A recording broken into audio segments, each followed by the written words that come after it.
Mike Owens here, joined today by Chris Curtis, who last weekend was No, he wasn't victorious, unfortunately, against Brendan Hill. Yeah, depends on who you ask. Chris, good to sit down and chat. How are things with you today?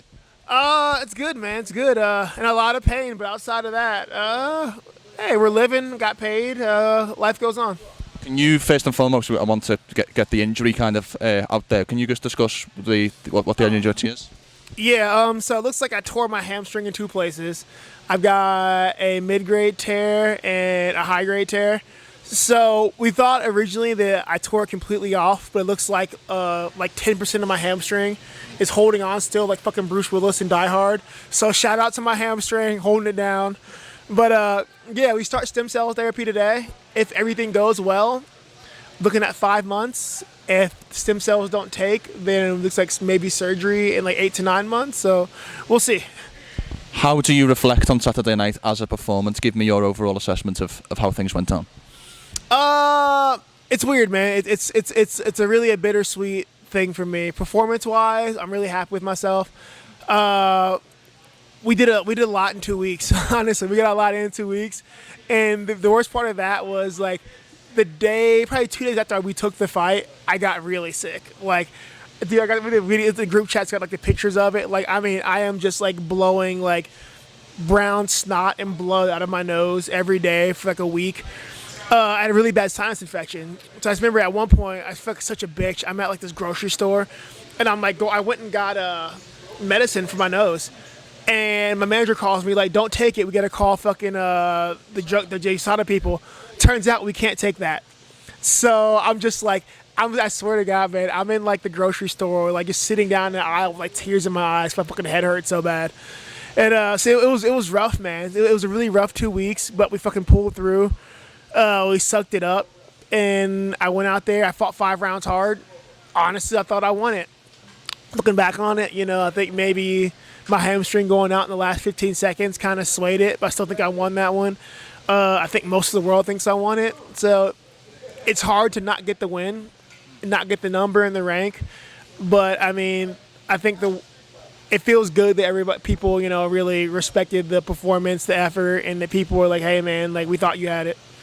I want to talk about optics because I've been in the gym over the last couple of days, and that's kind of the key word that I've heard specifically about your fight. I heard Eric give a speech after practice on Monday talking about optics, about showing the judges that you're winning the round rather than winning the round type of thing. Can you just talk to me about the optics of how the fight went down and kind of how that swayed the judges in your mind? Optics are so weird, man. Like here, like Eric Nixick preaches optics a lot, and like how you present yourself, whatnot. So there's like there's more than a few times in that fight to where Allen looks hurt, he's on the ground, like he's flopping to his back. We would call those bad optics. Like bad optics, you're like you're presenting a bad picture.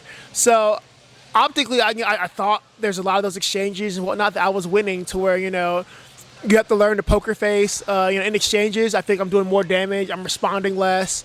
I was pushing the fight more. I feel like I was like kind of being the aggressor. And those all lead into optics.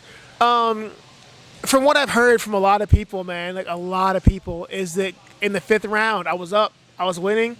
And when my hamstring went out, like it presents a really bad picture. He throws a flurry at the end. So if you nothing landed. I can't blame you. It's hard to blame the rest for that. You're watching it real time.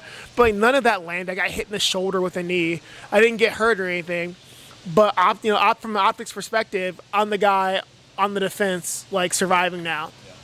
So I think the optics of 15 seconds kind of cost or outdid 4 minutes and 45 seconds of work, but which kind of sucks. Like it's not how you want it to go, but you don't control the judges, and judges are going to default to what they see most of the time. And these guys are making $300 a fucking thing. They're not experts in this usually, so it just sucks. But optics play a huge part, and it just sucks to lose on 15 seconds of bad optics. Do you cut yourself any slack for the fact that short notice? I mean, it didn't really look like a short notice fight. It wasn't a case of like your gas tank wasn't there. You were fighting, as hard in the last minute as you were in the first minute. Do you cut yourself any slack that you maybe didn't have the full camp to prepare for Brendan in this instance? I know that I should. I don't. And everyone else is trying to, convince me to like back off of it.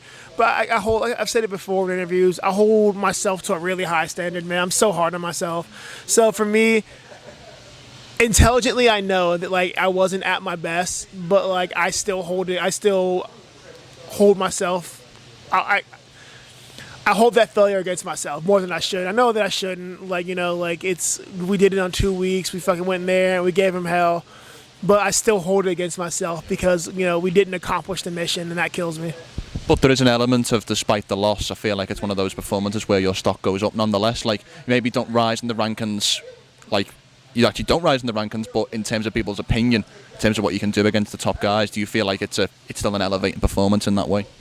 It's crazy, man, because I've gotten a lot of love from people who are just surprised by my ability to do it. And it is kind of cool to see that people kind of give you the nod, like, hey, man, like, you're better than I thought.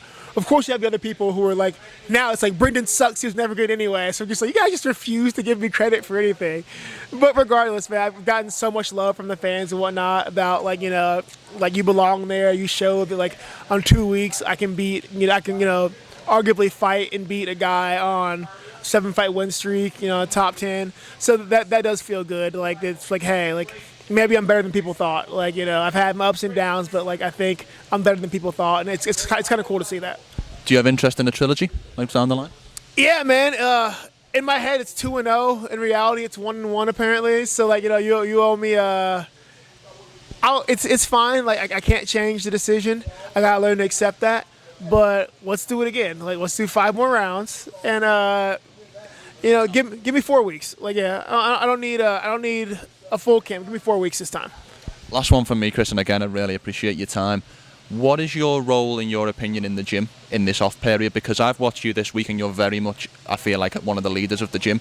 I feel like you're giving pep talks to people. You've watched every single practice I've been at. You've really kind of been that guy, despite being off the mat, who's been encouraging and helping the other guys. So I'm wondering, what role do you feel like you'll play in the months through your injury? Extreme's an interesting environment, man. We've got a lot of murderers and absolute murderers in here. We've got a lot of guys on the come up and a lot of guys beginning their journey. Like for me, you know, like I am technically a team captain, like me, Brad Tavares, Sean Strickland. Even more than that, like these are my teammates. These are the guys that bleed for me every day. Like I've hurt a lot of people getting ready for this over 2 weeks. There are other fights, so I've heard a lot of people getting ready for that. You know, we do damage to each other in order to support each other.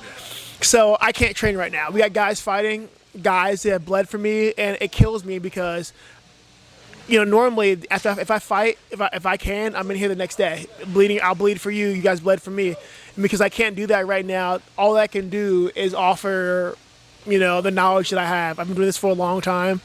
I'm good at a lot of stuff. I'm worse at probably more, but what I can offer, I will. So you'll never see me not here supporting the guys to support me. And I think that's the standard that Extreme has had for a long time.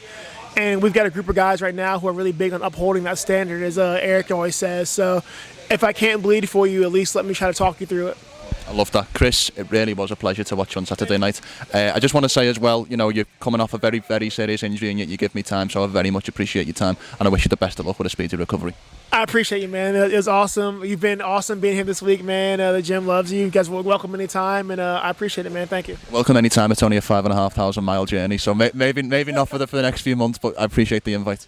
Thank you, brother. I'm going to take the baby. As soon as the baby's passport gets here, we're going to Europe, so we'll probably drop in at some point. Thanks, brother. Make sure to subscribe to the LowKick MMA YouTube channel for all the latest news, event previews, and interviews with some of the biggest stars in MMA.